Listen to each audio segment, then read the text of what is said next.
LeBron James and his chances to play tonight against the Chicago Bulls have been upgraded. We're going to talk about that game against the Lakers and what it means for both teams coming into today. We're also going to go into the mailbag. We're going to do all that and more right after this. You are now tuned in to Chicago Bulls Central, your number one place for all Chicago Bulls news and content.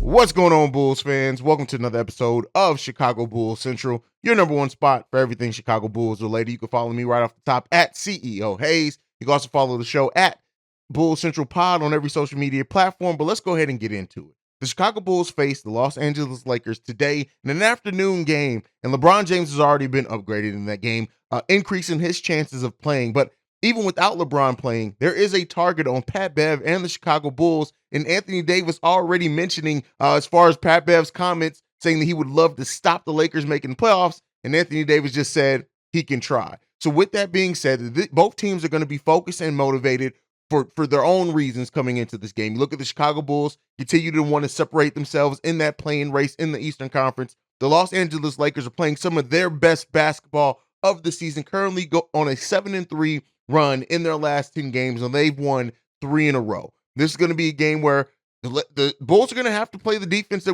we have come accustomed to them seeing. They're going to have that defensive intensity. They're going to have to execute well on the offensive side of the ball and try to limit those turnovers, because if they do not, this is absolutely a team that can come in, can get hot, can pose some matchup questions for the Chicago Bulls and make it a long and difficult afternoon for the Bulls. And they start their little 3-game against the LA teams today, and the Bulls have to be locked in. That is one of the key things that we've said and we continue to say with this team. When this team locks in defensively, it changes things for the Bulls. It makes things easier for the Chicago Bulls. And then we're going to need Zach LaVine to continue being the efficient offensive player that he has been for the most part since the All-Star break. Now, DeMar DeRozan has already said that he will play and be available tonight for the Chicago Bulls. Caruso's listed as questionable. Javonte Green's listed as being out. So we're gonna have to have that lineup that just execute. And with DeMar, Vooch, and Zach, they have to lead the way as the big three. And so when you look at this team for the Los Angeles Lakers, D'Angelo Russell may or may not play. Austin Reeves is a go. LeBron James still, we don't know what he's going to do. They got Jared Vanderbilt, Anthony Davis on this team, Malik Beasley, Denny Schroeder, who's been playing well for them, Rui Hachimura, who's a solid bench piece for them and has really, played better since going there. This is not going to be an easy night for the Bulls. And this is another team in the Lakers that can throw some different lineups and looks at you, and how the Bulls respond and head coach Billy Donovan responds to those changes of looks is going to be important. We're going to have to be locked in defensively. Austin Reeves is a player that could absolutely cook the Chicago Bulls, and especially when you look at the Bulls this season and their propensity to allow role players to go off on them night in and night out. The Bulls have to be prepared. This is going to be another playoff atmosphere type game for the Chicago Bulls, because both teams are fighting for something. Both teams are fighting for something down the stretch of this season that can drastically change what the postseason looks like for them.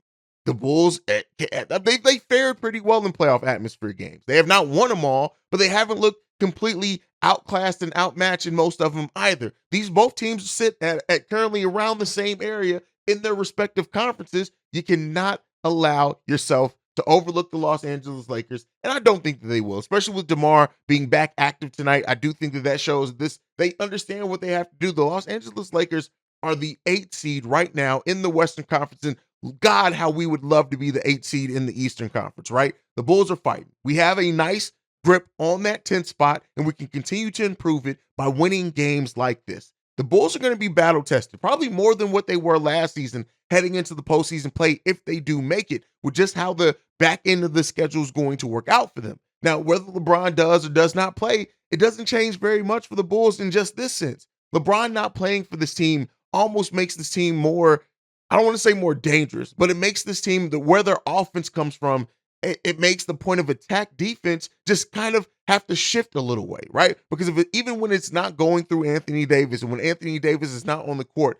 this Lakers team has players that just understand their role, that play tough basketball, that have been executing solidly, right? They have their issues, they have their weak spots. We need to rebound well as a team again. We need to force turnovers when we can, get out of transition where we can. We also need to attack Anthony Davis on when we have the when he's on defense and we are playing offense. We have to go at him, and I would love to see Nikola Vucevic do that as well. Jared Vanderbilt in this game. Jared Vanderbilt is going to try to nullify one of your big scorers, whether it be DeMar DeRozan or Zach LaVine, and see how they play that matchup. This is going to be another game in which, whether it is Alex Caruso being out there starting as the 4, or it's Patrick Williams starting as the 4, they're going to have to hit their open shots to keep that Los Angeles Lakers defense respecting them, and they can to keep them from sagging off on them. Because if Pat Will or Alex Caruso are hesitant to shoot or are missing shots and just have a cold night, it just makes it that much easier for the Los Angeles Lakers to execute their defense. So we're gonna see. Coming into this game, this was a game that at one point in the season you would have circled and be like, oh, this game's gonna be one of those bull crap games. But no, both teams have drastically improved since the All-Star break and improved the way that they're playing. This is gonna be a fun game today, right? This is gonna be a fun game to watch, but we need to see the Bulls come out on the right side of this game so that we can continue ascending and hopefully get to that 8 spot. We've already talked about how important it is for the Bulls to be able to get that 8 spot, to either just have to win one game, or even if you lose that first game, you get another chance at it. So it's in striking distance for the Chicago Bulls. Right now, the Bulls are 1.5 games back from the 8th seed, which is currently held by the Atlanta Hawks that are gone 5-5 in their last 10. If you look at the 8th, 9th, and 10th seed in the Eastern Conference, that's the Bulls, the Raptors, and the Heat. I'm sorry, and the Hawks. The Hawks, the Bulls, and the Raptors. All teams on a 1-game winning streak, if you want to call that a streak, and they're all the other two have been 5-5 in their last 10, and the Chicago Bulls are 6-4 in their last 10. They're all playing about that same level, and to take advantage of when or if one of them slips, it's going to take the Chicago Bulls to continue winning games, and a game like this against the Lakers could become highly important. So let's see if our Bulls can get the job done and execute well enough to win this game this afternoon against the Los Angeles Lakers. All right, moving on from that, let's get into the mailbag. It is Sunday, so we got to dive into the mailbag. This first voicemail, this one's from Reginald. Hey, Hayes. My name is Reggie from the Oak Park area. Just checking in. Long-time listener, first-time caller. I was just chiming in, man. I just wanted to holler at you about the discussion that you and Pat were having after that Philly win. You know, about whether or not it was the offense or if it was Beverly, the point guard play. I gotta definitely say, Hayes, that I agree with you, man. I feel like it's just Pat. It's Beverly being a vet point guard. He came in and he seen the obvious problems with the offense. You know, he saw that DeMar had the ball in his hands too much. So he came in, he took the ball from DeMar. He gave it to Zach. You know, Zach's been playing great. And, you know, he makes sure that Boots gets his touches so he can cook down there. So I think it's just Beverly coming in being a vet point guard, and he's seeing the obvious problems with that offense. And he had the balls to do it, and he had the respect from DeMar and from Zach and Vooch to do it, you know. But I think the negative is, you know, you still got young players. Like, there's still games, there's still stretches where I think Pat looks like he doesn't know what he's doing. He looks a little lost out there, or he's just standing in a corner. And you got Ayo. I think Ayo's still really struggling. You know, unless he's in transition or he's attacking downhill, Ayo's still not playing well this season. So I think, you know, like, the development of our young players is still going to be an issue. So I feel like all Beverly really, you know, Beverly's done, he's tapped into the big three, you know, a big three that's not going to bring us a championship. So, I mean, I'm glad that we're playing good and we got a shot to make the play-in and the playoffs. But long term, I think as long as, like, I think DeMar and this big three stays together, our young core are never really gonna fully develop. So that's just how I feel. I feel like as long as DeMar and you know this big three stay together, our young players are never gonna fully develop, you know. So just wanted to drop that. You know, those are my thoughts. Let me know what you think about it. All right, Reginald, love what you said here. Yes, Pat Bev leading the offense is what's changing, right? And, you know, me and Pat's discussion over on Locked on Bulls was basically around me just saying, like, Billy Donovan's system, if it is, like, Patrick Beverly coming in and running Billy Donovan's system and believing it, but also on top of being a smart and intelligent point guard and basketball player to know how to adjust to that system and adjust to what's called and to communicate to his players what they need to do. And the Pat Bev effect has been real, and it has continually grown this season. It has gotten to the spot to where it's having the Bulls playing their best basketball of the season. It just is. That is what it is, right? We were right. I think we're now like 8-4, 8-5 or something like that since Pat Bev has returned, or 9. Maybe I think we're 9-4. But the Bulls have to keep going. They have to keep pushing. They have to keep finding that edge. And whether it is come from Pat Bev, whoever else it is, whatever, everybody fitting into the roles a little bit better, Zach LaVine executing better, which helps everyone understand their roles even better as well. We need to continue to see that grow and develop for the Bulls over this stretch so we can get to the postseason. All right, let's get into this next one. This one's from Big O. Hey, sorry about that, man. I started rambling and going on too long. I want to go the whole voicemail this, but yeah, my point is that Super Boy Big O, by the way, calling back. But my point is that it takes 2 to 4 years for you, when you draft a bunch of young guys to realize that they are the guys that you want to build around, a la Anthony Edwards. And then you have to pay the guys. So once you pay them, then you start putting the pieces around. And that opens up a window. You know what I mean? Then you start giving yourself a window. You look at Jason Tatum. Those guys came right in the league making the playoffs. They knew right away, first 2 seasons, Jason Tatum, Jaylen Brown, these are our guys. These guys, and they got better over the years. You know what I mean? These guys are 23, 24, 25 years old. So what they do, they go get Al Horford. They start going to get these veteran guys to put around them, and that opens up a window. You know what I mean? So it takes 2 to 4 years to realize the talent. It probably takes 2 to 3 more years to get the talent around them. You know what I mean? And then that opens up a window. You know what I'm saying? Then you say, okay, we got this certain amount of time to win it all, to do what we put, 5 to 4 to 6 years into building. You know what I mean? Right now, the Bulls there's no window in sight. There's nothing in sight for the Bulls right now. It's not a window. They basically like a jail cell right now. You know what I'm saying? It's just all walls. They just spinning in circles. You know what I mean? And that's why I call them the Portland East. Until this team get a foundational piece, they Portland East. Now we just want to keep rolling and keep being good unless we get lucky and find a second-round draft pick that turn the yoke is cool. You know what I mean? I don't want to do that, but other than that, then you're banking on a KD type player to come join your team. What's the percentage of that happen? So either way it goes, it's a low percentage is all the risk. But what you know is these young talented guys coming out in the league every year. You know what I mean? Me personally, I would rather be Orlando Magic than the Bulls right now, because at least they got young talent, and they're gonna be in the one by young with young talent that they have. So that's how I look at it. But, everybody's entitled to their opinion. But me personally, it's just like the Bulls ain't going nowhere, no matter how you slice it, unless they get some young, talented pieces or they get some guys to sign. Yeah, thanks for listening to me, bro. All right, Big O talking about the Bulls window, right? And I know you mentioned Jason Tatum in the Boston Celtics. They did have Kyrie on that team, and then they kind of helped them learn how to win. They were also coached extremely well. But I like what you're saying as far as the Bulls not having a window. Now, I disagree with the not having a foundational piece. A foundational piece is different from a franchise player or all-star level player. Any player, there are a lot of players that can be foundational to your team winning. Alex Caruso is a foundational player to a winning basketball team because he helped set that culture. He helps play the defense. He does a little of the nitty and gritty things that are needed to be done on high-level teams. Zach LaVine can be a foundational player for a winning team, meaning that he's part of your foundation. But what we've seen over his career is that if the Bulls are going to truly get to that place of being a championship level team, or even a team that is in the playoffs every single year and wins playoff series, you're going to need more than that, right?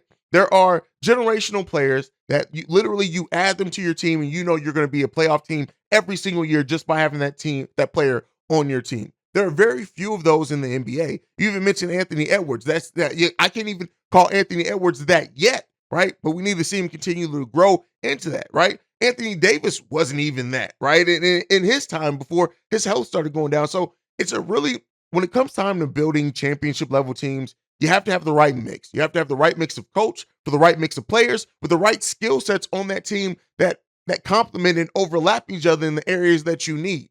The Bulls have a lot of work to do. And so yes, we do not have a superstar level talent on this team. We just don't. Zach LaVine is a damn good player, and I love the way that Zach's playing. And when Zach is efficient, he can be one of the most efficient offensive players in the NBA. That can be part of your foundation.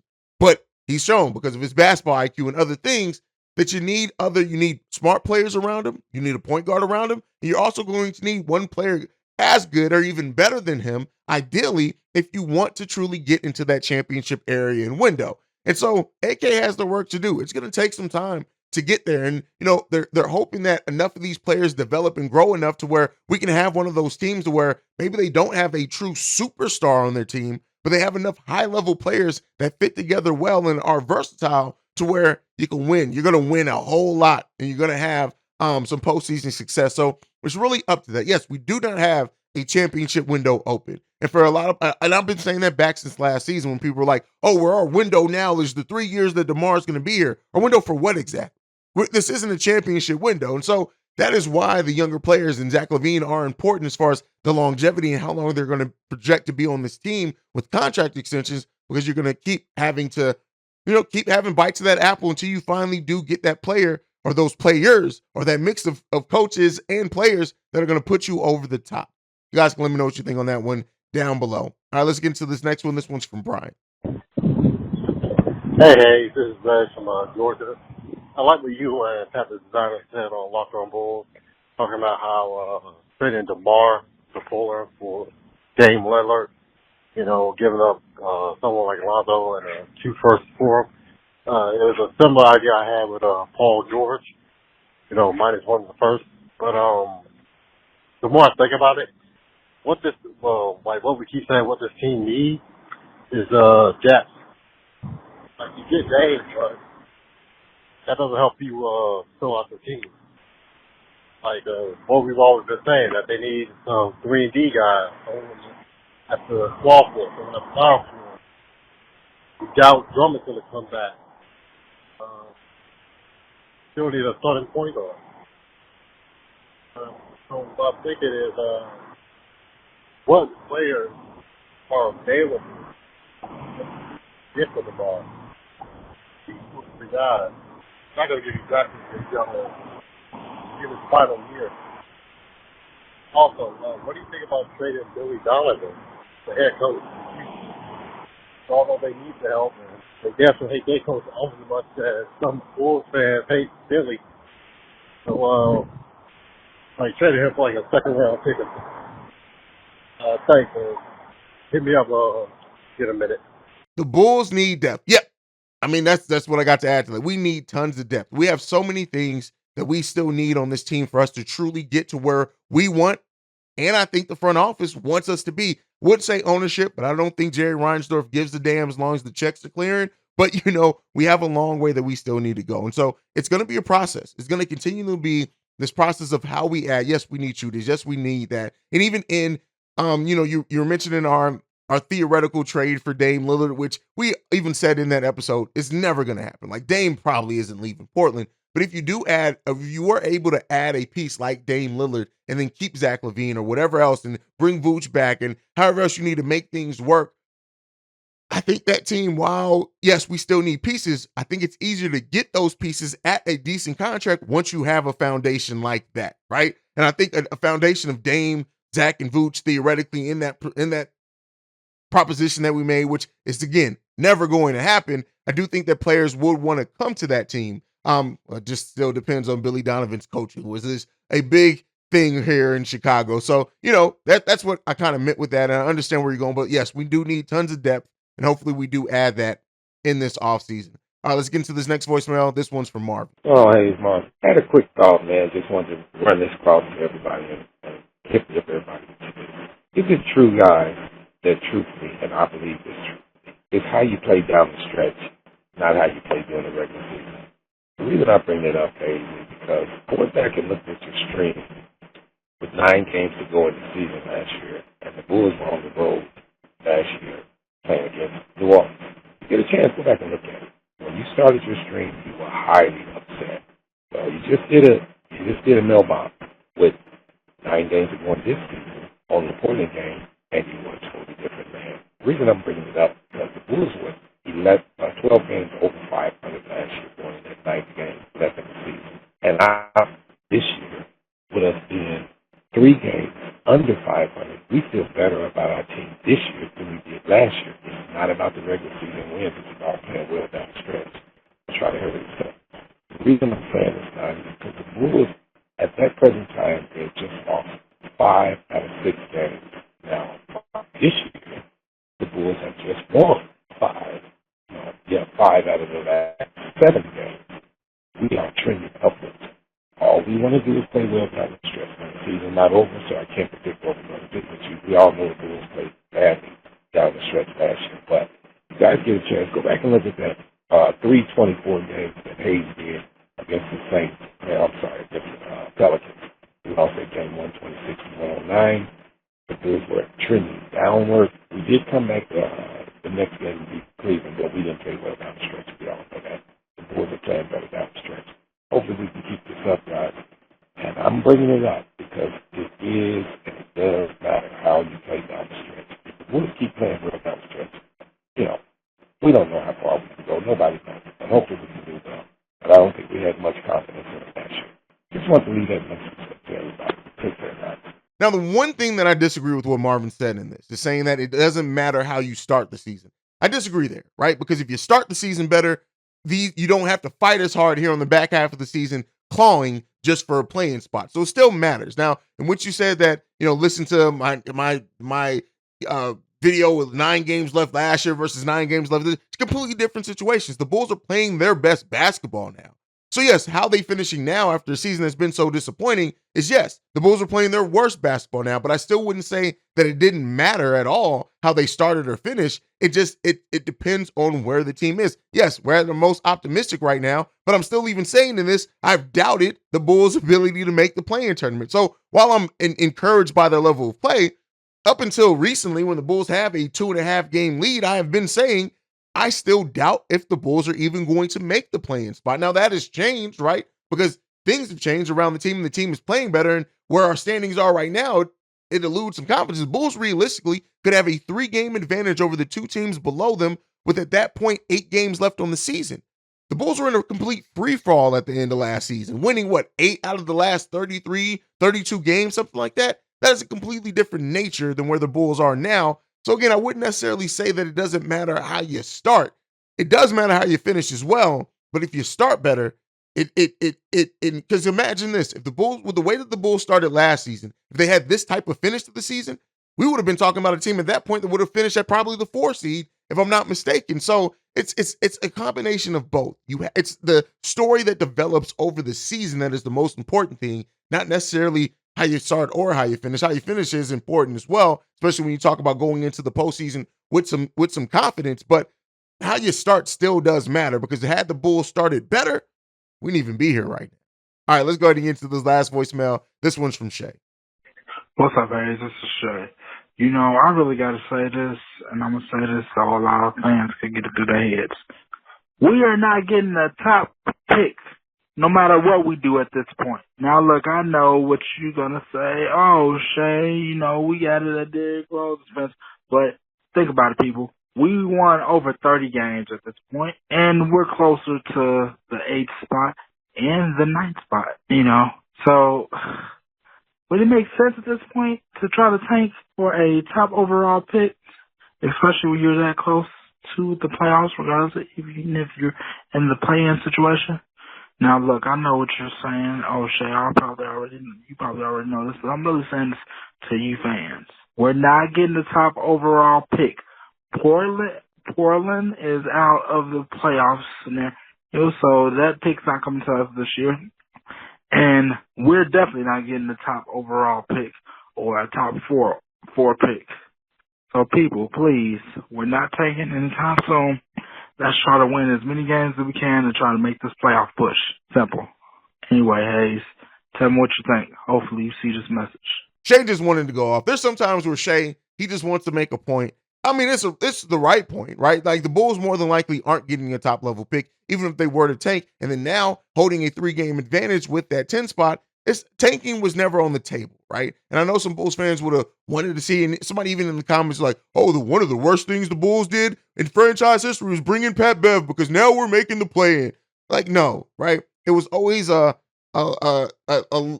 very low possibility that this team was going to go into tank because usually tanking just does not work, and especially when you don't have your own first round pick outright. That's the biggest thing here. If the Bulls own their own first round pick, like if they have this type of season next season, I think we'll see a difference in how the team manages fighting down the stretch of the season because they own their own first round pick going into next year's draft, not this year's draft. So I think that is the biggest thing in it, right? To tank or give something up and not try to fight. The Bulls have it does not incentivize them very much. It incentivizes them in increasing the possibility of them getting a top 4 pick and keeping their pick. But theoretically, with the protections on that pick, it'd be different if it was lottery protected. The Bulls it didn't make any sense. So you try to fight, you let the season come to its natural conclusion, and you deal with the outcome at that point. And that's where we see the Chicago Bulls team at right now. And we'll see how it ends up finishing if it does work for the Chicago Bulls. Ultimately, even if the Bulls do get eliminated from playing tournament and go back into the lottery, it's a lottery. So you always have a chance.